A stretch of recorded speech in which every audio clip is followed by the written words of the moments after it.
મારે તમારાથી કોઈ વિરોધ નથી, તમારા ભુવાથી કોઈ વિરોધ, મારે તો એમના પાખંડથી વિરોધ છે, બરોબર. એટલે હું ટીવી ચેનલના માધ્યમથી લાઈવ ડિબેટ કરવા માટે શું કામ કહું છું ભાઈ?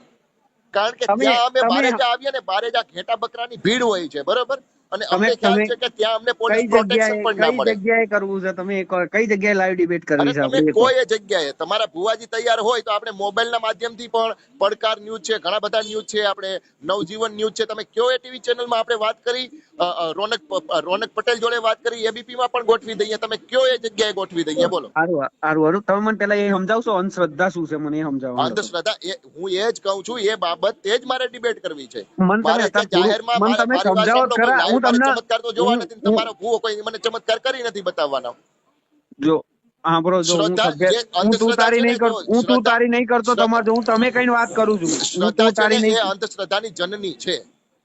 શ્રદ્ધામાંથી જ અંધશ્રદ્ધા પેદા થાય છે, બરાબર. પણ અંધશ્રદ્ધા તમે મને શું કહેવાય એ તો મને તમે સમજાવો કે અંધશ્રદ્ધા એટલે શું? અત્યારે ઘેટા બકરાની ભીડ ત્યાં એકત્રિત થાય છે શ્રદ્ધાના નામે. જે અમુક લોકોએ કેટલી માનતાઓ રાખી હશે, કેટલા ઉપવાસો કર્યા હશે, કેટલી ટેકો રાખી હશે, બરોબર. અને છતાં પણ એ લોકોના કામનો કોઈ નિવાળો નથી આવતો, એ લોકોને પોઝિટિવ રિસ્પોન્સ નથી મળતો, એને સારો પ્રત્યુત્તર નથી મળતો, એને સારો પ્રતિસાદ નથી મળતો. હવે અમુક વાંજિયા પણ હોય, અમુક કોઢિયા પણ હોય, અમુક લુલા પણ હોય, અમુક લંગડા પણ હોય, અને અમુકને અસંખ્ય બીમારીઓ હોય, બરોબર. તો આવી બધી સમસ્યાનું સમાધાન ત્યાં માતાજી ક્યારેય કરતી નથી. અને જો માતાજી આવી બધી સમસ્યાનું સમાધાન કરતી હોય ને, તો ગુજરાતમાં જેટલી હોસ્પિટલો છે ને બધે તાળા મારી દેવા જોઈએ, અને ટ્રકો ભરીને જેટલા પીડિતો છે ને ત્યાં તમારે ત્યાં મોકલી દેવા જોઈએ. એ શ્રદ્ધાનો વિષય છે ભાઈ, એની માટે ભાવભક્તિ કરવી પડે. તમે મને કાયદો કહો પેલા. કાયદા નવા તમે કહો છો, શ્રદ્ધા વિરુદ્ધ કાયદા આયા, મને કાયદા કહો. તમે કયા કાયદા? શ્રદ્ધાના વિષયની વાત જ ના કરો, શ્રદ્ધાનો વિષય જ નથી. અને નવા કાયદામાં તો પહેલી જોગવાઈ એવી છે કે આટલી ભીડ તમે ક્યારેય એકત્રિત ના કરી શકો, જાહેરમાં ધૂળી ના શકો, ને જાહેરમાં આવી બેઠક ના કરી શકો. આ કાયદાનો પહેલો નિયમ છે ભાઈ. પરમિશન સાથે થાય છે ભીડ. તપાસ કરી લો તમારી. એ ત્યાં તમે ભાઈ તંત્રને વેચાતું લઈ લીધું હોય તો એ અમે નથી જાણતા, બરોબર. પણ આ કાયદાકીય ગુનો બને છે આમાં. કઈ વાંધો નહીં, આપણે કાયદાકીય લડી લઈશું.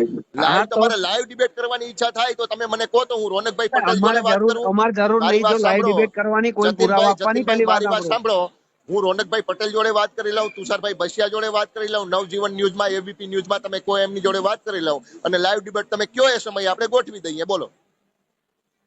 સાંભળો, જો અમારા માતાજી ના માનવા વાળા લાખો જણા છે. તમારી 4 જણા ના માને ને, ઘેટા બકરાની ભીડ છે, લોકોને ખબર નથી પડતી. એ લોકો મગજ વગરના ઘેટા બકરાની ભીડમાં તમે આવો ને, એ ઘેટા બકરાની ભીડમાં આવો તમે. મરતા ક્યાં નહીં કરતા. મારા તણખલાનો સહારો, જે વ્યક્તિના ઘરમાં કજિયા કંકાસ થતા હોય, રોજી રોટી સારી રીતના ના કમાતા હોય ને, તે દવાનો પણ ઉપયોગ કરે, દારૂનો પણ ઉપયોગ કરે, ને દુવાનો પણ ઉપયોગ કરે. સમજો? એટલે આમાં બધું ભેગું થાય છે.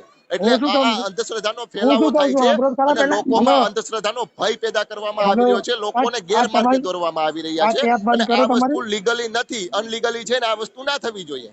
હા, તો હું શું કહું, તમે 6 થી 7 વાર ફોન કરીને કહો છો કે હું આવું છું. તો રવિવાર મારા ભાઈ ખુલ્લું જ હોય છે, આવી જાવ ને. અમે આવીશું ને, જે દિવસે આવીશું ને જતીનભાઈ, તટસ્થ આધાર પુરાવા સાથે આવીશું. હા, તો ભલે એવું નહીં, તમે કહો છો કે 22 તારીખ અમને બધા આધાર પુરાવા મળી જશે ને ભાઈ, એટલે અમે સામેથી આવીશું.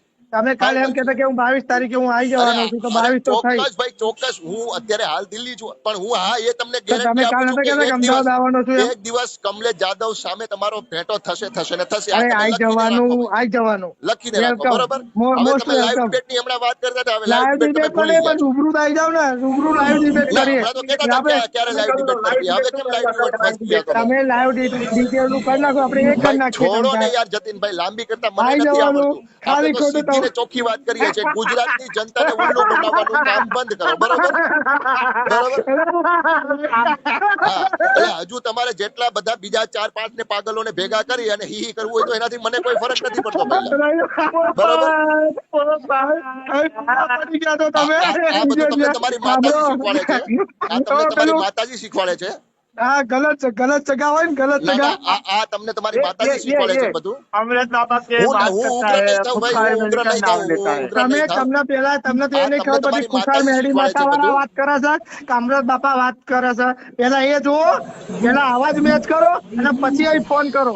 અરે પહેલા મારે અવાજ મેચ કરવાની જરૂર નથી પહેલા, બરોબર. હા, તો મારા ભાઈ રવિવારે હવે જયારે પેટમાં દુખાવો થાય ને ત્યારે પાછો ફોન કરજો.